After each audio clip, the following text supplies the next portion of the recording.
Statistically, we will all experience sleep paralysis once in our lives. For most, it is horrifying. The fact you are lying helpless while your worst nightmares are manifesting in front of your very eyes is truly frightening. The knowledge you can do nothing but watch as it paces closer and closer towards you, and the fact you cannot even blink adds to the fear. My experience. I remember my run-in with sleep paralysis. It was a normal day at school, much like no other. Gray sky, teachers threatening to fail us. The choice of food in the cafeteria was very little, and I was extremely bored. On the way home, I felt rather anxious and nervous.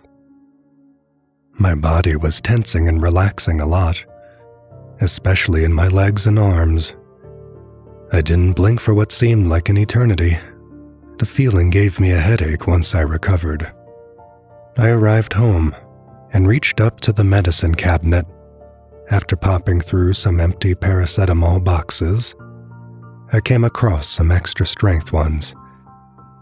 I noticed drowsiness and nausea were possible side effects.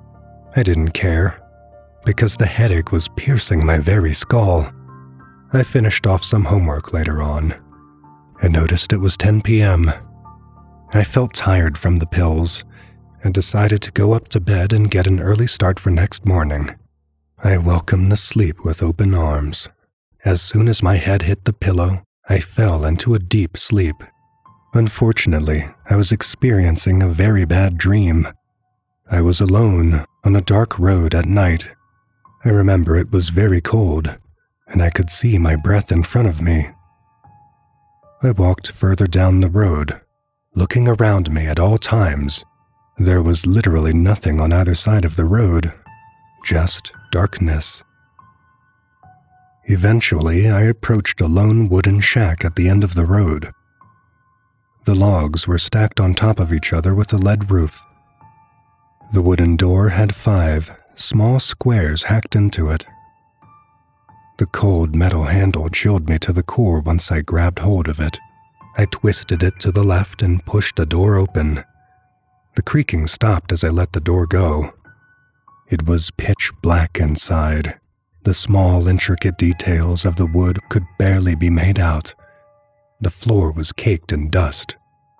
It was at this point I looked up towards the far wall, and I noticed a black sludge pouring through. It was a firm liquid, much like oil. It began spilling all over the floor. I turned around to escape, but the door was stuck. It was at this point I woke up. I tried to lean up and check the time, but I realized I couldn't even move. I tried opening my mouth, but nothing. Nothing. I just could not do anything. I felt helpless and scared.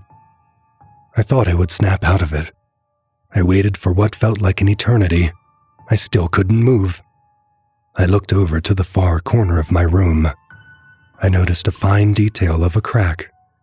It wasn't there before. The black, sticky sludge poured out from the crack. It spilled everywhere.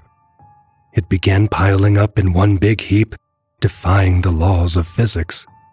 It took the shape of a humanoid. It began walking over to my bedside, its face a pale white. It had no eyes at all. It looked down at me, leaned closer, and pushed its face towards mine. I had enough. I immediately screamed as loud as I could and thrashed my arms and legs in all directions. I could move my body now. I blinked once and the entire figure was gone. So was the crack. I was safe. When I got home the next day, in my bedroom, I noticed a drip on my shoulder. The liquid was black and firm.